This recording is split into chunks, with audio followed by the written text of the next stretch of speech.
Hi, I'm Bob Henry. Welcome to Wellness Design 2.0. This healthy home is located at 1 West 67th Street in Manhattan, just steps away from Central Park West. My wife Nancy and I are both architects, and we're constantly designing wellness into our own home, which has become our signature style. Our loft has dramatic 20-foot high living room ceilings, so we designed a large array of operable windows that face north, taking advantage of natural light and ventilation, which is an important factor for our health and well-being. Upstairs, we designed 3 bedrooms, 2 for our children, and a spa bedroom suite, which became our wellness retreat. Our bedroom has complete blackout and acoustic privacy, promoting that perfect night's sleep. The bathroom has a spa steeping tub built for 2 with water jets to massage aching muscles. 7 years later, we sold our loft to Damon Horowitz, a Columbia professor and former Google executive. He purchased the loft because of the wellness design features. He then hired us to convert the 3-bedroom into his philosopher's loft, integrating his extensive library and his passion for music. The apartment recently received a green makeover by horticulturist Summer Rain Oaks. So let's join Damon and Summer for a tour of his healthy home. Damon is a philosophy professor in New York City. He also happens to love playing classical piano, which really is the centerpiece of his home. Now that he's in New York for a while, he wants to breathe new life into his space with a little bit of green. As we move into spring, as the sun starts heading further north, when it rises, we get an hour or so of sun coming in, maybe a little bit more. Right. But mainly it's a fair amount of reflected light and ambient light, and almost no direct light. The nice fellow who sold me the apartment was also the architect who remodeled it. Yeah. And when I got it from him many years ago, he'd done this with a window, which was terrific, with these very plants. So the same plants? The same and actual How many specimens. years ago was that?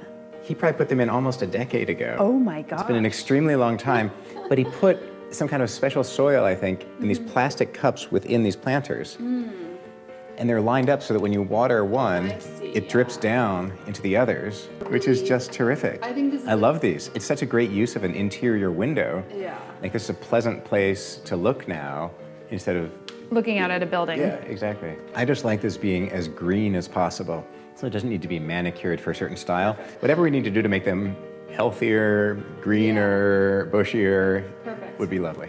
So let me show you this over here. Yeah. Under these cabinets you see here, this is a region where, as you're coming to the apartment, it would be great if it felt kind of like more forest floor, because you have just that sense liminally that there's kind of green underfoot. So I'd love to do something almost ambient here. Yeah, I love the idea of feeling like you're walking through a fairy forest. But also, when you're below looking up, it's neat to think that the forest continues. Yeah.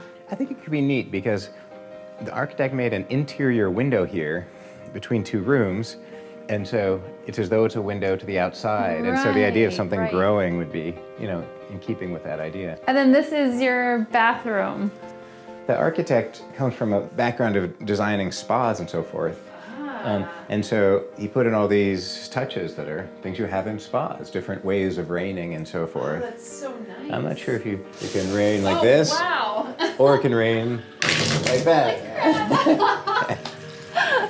That is awesome. The first thing that we're going to look at are these shelves.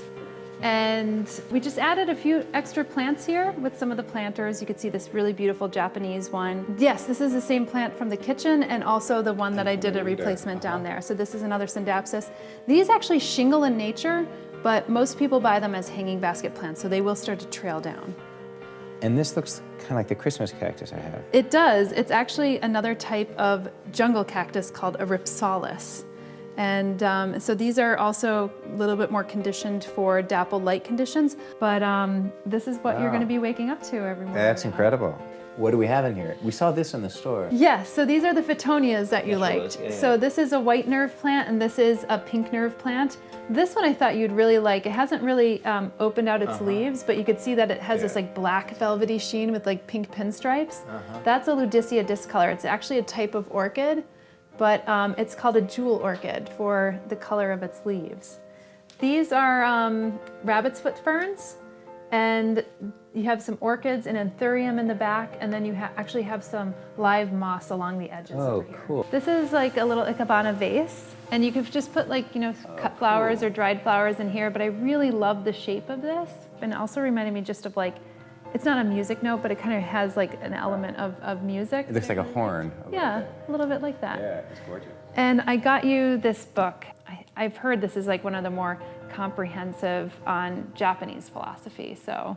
That's very like, kind. yeah. Thank It's my you. little gift to you. This is terrific. Yeah. Yeah, the place looks lovely.